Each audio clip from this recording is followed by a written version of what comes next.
کے جاموں میں ہے نیما نور کا، صاف شکل پاک ہے عیاں دونوں کے ملنے سے، صاف شکل پاک ہے عیاں دونوں کے ملنے سے، خط توأم میں لکھا ہے دو برقع نور کا، سبحان اللہ سبحان اللہ۔ خط توأم میں لکھا ہے دو برقع نور کا۔ تو اعلیٰ حضرت نے کہا کہ امام حسن امام حسین یہ حضور کے شباب کا خط توأم ہے، دونوں کو ملا دو شباب مصطفیٰ سامنے۔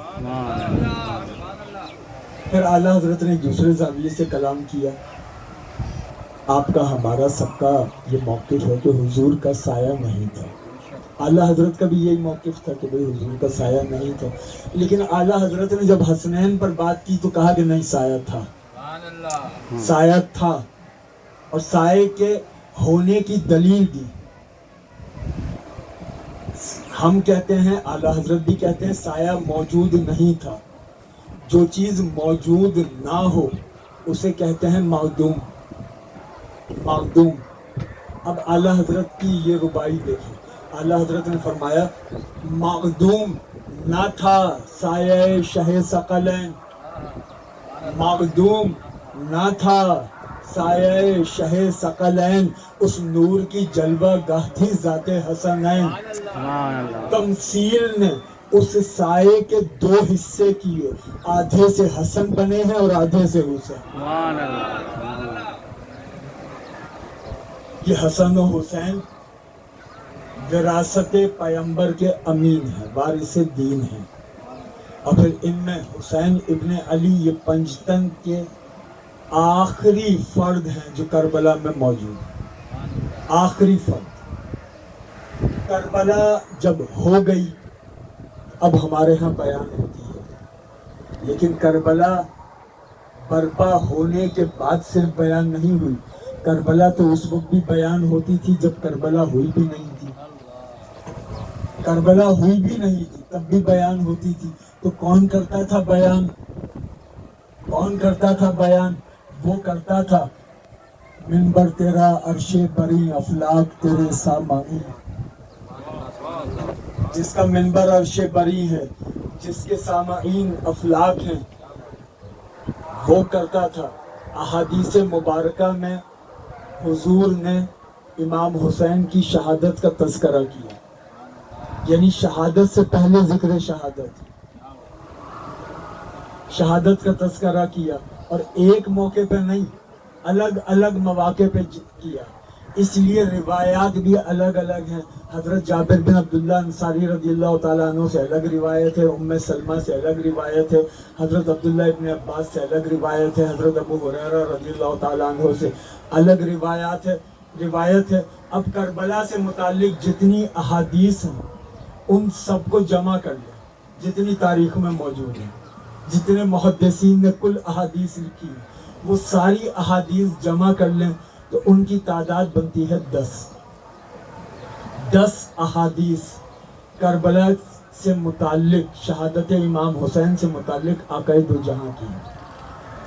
اب وہ 10 احادیث کا خلاصہ میں چند جملوں میں نظر کر دوں کہ ان 10 احادیث کا خلاصہ کیا ہے۔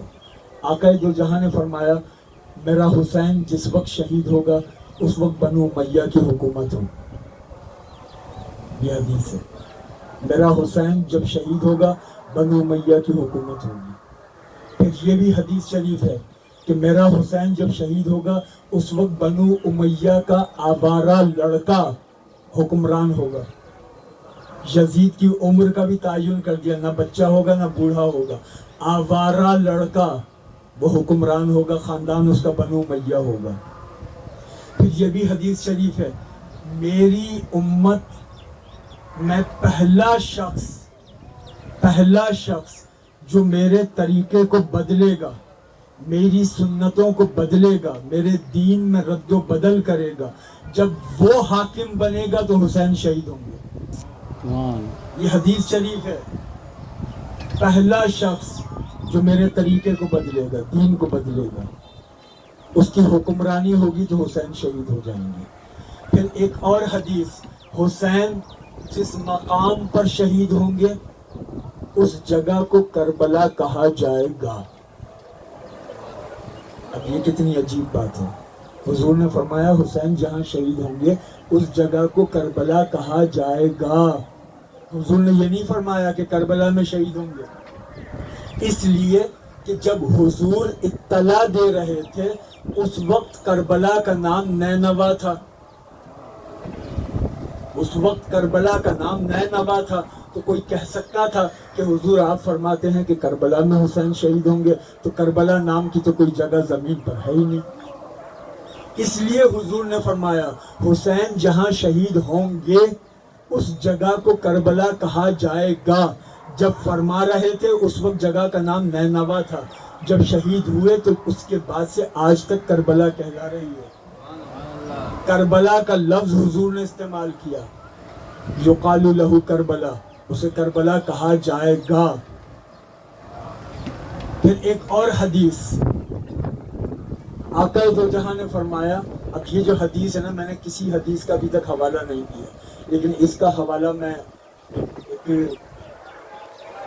حکمت کے تحت ضروری سمجھتا ہوں دینا، اس لیے کہ اگر بغیر حوالے کے میں نے یہ حدیث بیان کر دی تو لوگ کہیں گے یہ کہاں سے حدیث بنا کے لے آئے، اس لیے میں پہلے حوالہ دے دوں۔ حافظ ابن حجر اسقلانی بہت بڑے محدث ہیں، ابن حجر اسقلانی، ان کے استاد تھے امام حیثمی۔ امام حیثمی نے احادیث جمع کی، اس احادیث کے مجموعے کا نام ہے مجمع الزوائد و منبع الفوائد۔ مجمع الزوائد و منبع الفوائد یہ کتاب کا نام ہے۔ ابن حجر اسقلانی کے استاد امام حیثمی نے یہ حدیث لکھی، آقا دو جہاں نے فرمایا جب میرا حسین شہید ہوگا اس وقت کے حاکم کا نام یزید ہوگا۔ اب مجموع الزوائد میں روایت موجود ہے، جب حسین شہید ہوں گے حاکم کا نام یزید ہوگا۔ اس کے بعد کوئی گنجائش رہ جاتی ہے کہ یزید ملبس تھا یا نہیں؟ بے شک کوئی گنجائش اس کے بعد نہیں رہتی۔ امام حسین کی شہادت کا ذکر روایات میں ہے، حضور جب ذکر شہادت کرتے حضور کی چشمان مقدس سے اشک رواں ہوتے ذکر شہادت کر کے۔ ابھی تو حسین شہید بھی نہیں ہوئے، شہادت کی اطلاع دے رہے ہیں حضور، تو حضور کے اشک رواں ہیں، اور شہادت کے بعد مولوی کہہ رہا ہے کہ غم حسین میں رونا شیعت ہے۔ جاہل احمق مولوی۔ کربلا سے پہلے حضور گریہ فرما رہے ہیں اور کربلا کے بعد مولوی فتویٰ لگا رہا ہے، جہالت کی انتہا۔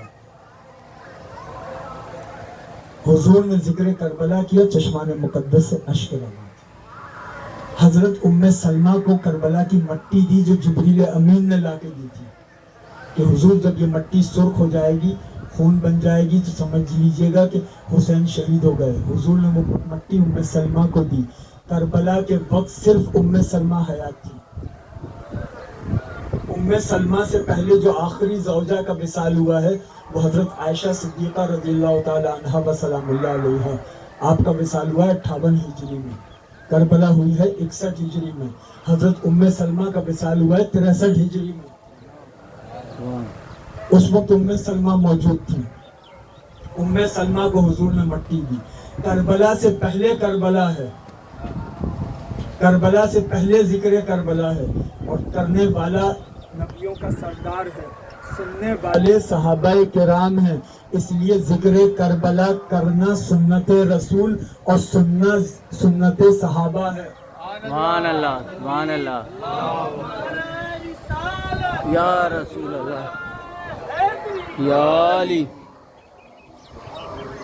پھر حضرت عبدالسلام قادری رضوی اعلیٰ حضرت کے خلیفہ ہیں، امیر دعوت اسلامی کے پیر ہیں۔